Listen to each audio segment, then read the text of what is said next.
Magandang araw mga bata! Muli, ako si Mrs. A at nandito na naman ako upang ituro naman sa inyo ang unang paksa para sa ikatlong quarter ng AP10, mga kontemporaryong issue. Ang unang paksa ay pinamagatang Konsepto ng Kasarian.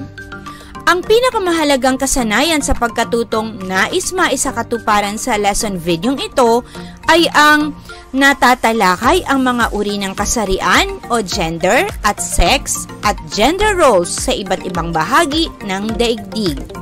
Mula dito ay inaasahang maisasakatuparan natin ang mga sumusunod na layunin. Una, natutukoy ang konsepto ng gender at sex. Ikalawa, nailalahad ang katangian ng gender at sex. At ikatlo, nauunawaan ang pagkakaiba ng sexual orientation at gender identity. Kaya naman, inaanyayahan ko ang lahat na maupo na ng maayos, ihinto ang anumang ginagawa, makinig ng mabuti, at ihanda na ang kwaderno at panulat para sa pagtatala ng mahalagang konseptong ituturo ng lesson videong ito. Handa na ba kayo? Simulan na natin ang pagtuklas sa konsepto ng kasarian. Bagamat kung isasalin sa wikang Filipino, parehong kasarian ng katumbas ng gender at sex. Subalit kung susuriin naman natin ang tunay na kahulugan ng mga ito, mauunawaan nating ang dalawang salita ay may magkaibang kahulugan. Ayon sa World Health Organization noong 2014, ang sex ay tumutukoy sa biolohikal at physiological na katangian na nagtatakda ng pagkakaiba ng babae sa lalaki. Samantalang ang gender naman ay tumutukoy sa mga panlipunang gampanin, kilos at gawain na itinatakda ng lipunan para sa mga babae at lalaki. Sa makatuwid, ang sex ay tumutukoy sa pagiging lalaki or male at babae o female. Samantalang ang gender naman ay tumutukoy sa panlalaki o masculine at pambabae o feminine. Ang mga aspektong may kinalaman sa sex ay hindi mag-iiba paghambingin man ang mga lipunan. Subalit sa aspeto ng gender, maaaring malaki ang pagkakaiba-iba ng mga lipunan. Katangian ng sex.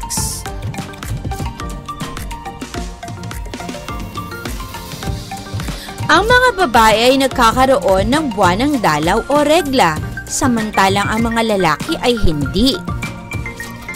Ang mga lalaki naman ay may testicles o bayag, samantalang ang mga babae naman ay wala nito.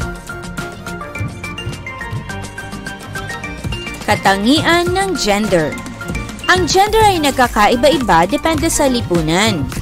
Halimbawa, bago ang taong 2018, sa bansang Saudi Arabia, hindi pinahihintulutan ng mga kababaihan na magmaneho ng sasakyan.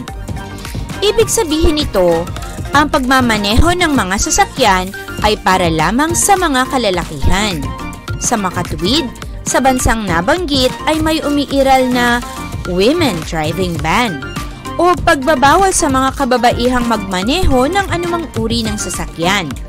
Kaya naman, nang sinadyang gawin ito ni Aziza Al-Youssef, na kilalang tagapagtaguyod ng kampanya laban sa pagbabawal sa kababaihan na magmaneho ng sasakyan, siya ay nakulong ng mahuling nagmamaneho kasama si Iman Al-Nafyan, na isa ring women's rights activist. Subalit nakalaya din naman ang dalawa matapos pumirma ng isang kasunduang nangangakong hindi na nila ito muli pang gagawin. Orientasyong sexual o sexual orientation. Ayon sa Galang Yogyakarta, ang orientasyong sexual o sexual orientation ay tumutukoy sa kakayahan ng isang tao na makaranas ng malalim na atraksyong apeksyonal, emosyonal, sexual at ng malalim na pakikipagrelasyon sa taong ang kasarian ay maaaring katulad ng sa kanya, iba sa kanya, o sa kasariang higit pa sa isa. Sa simpleng pakahulugan, ang salitang orientasyong sexual ay tumutukoy sa iyong pagpili ng iyong makakatalik kung siya ay lalaki o babae o pareho. Ang orientasyong sexual ay maaaring mauri sa dalawa. Una ay ang tinatawag na heterosexual. Ito ay ang mga taong nagkakanasang sexual sa miyembro ng kabilang kasarian. Halimbawa, mga lalaki na ang gustong makatalik ay babae. O kaya naman ay mga babae na gusto namang makatalik ay lalaki. Ang ikalawang uri naman ay ang homosexual. Ito ay ang mga taong nagkakaroon ng sexual na pagnanasa sa mga taong nabibilang sa katulad na kasarian. Halimbawa, mga lalaking mas gustong kapwa nila lalaki ang makatalik. O kaya naman ay mga babaeng mas gustong kapwa nila babae ang kanilang maging sexual na kapareha. Bukod sa lalaki at babae, may tinatawag din tayo sa kasalukuyan na lesbian, gay, bisexual at transgender o mas kilala bilang LGBT. Lesbian, sila ang mga babae na ang kilos at damdamin ay panlalaki, mga babaeng may pusong lalaki at umiibig sa kapwa babae. Sa ibang bahagi ng Pilipinas, ang tawag sa kanila ay tibo o tomboy. Gay naman ang mga lalaki na nakararamdam ng atraksyon sa kanilang kapwa lalaki.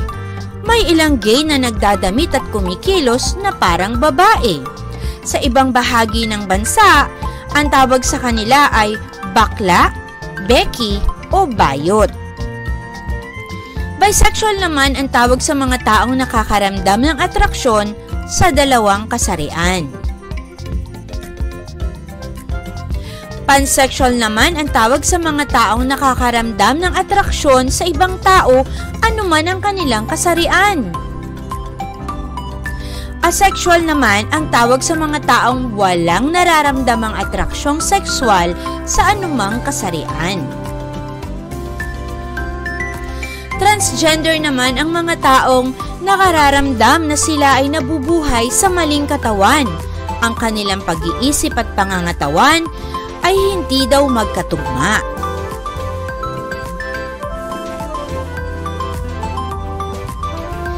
Gender identity.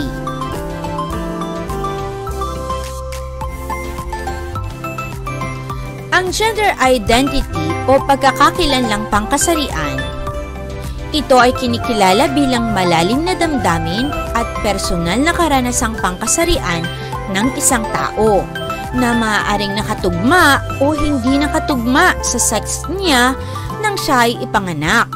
Kabilang ang personal na pagtuturing niya sa sariling katawan na maaaring mauwi kung malayang pinipili sa pagbabago ng anyo o kung ano ang gagawin sa katawan sa pamamagitan ng pagpapaopera, gamot o iba pang paraan at iba pang ekspresyon ng kasarian, kasama na ang pananamit, pagsasalita at pagkilos.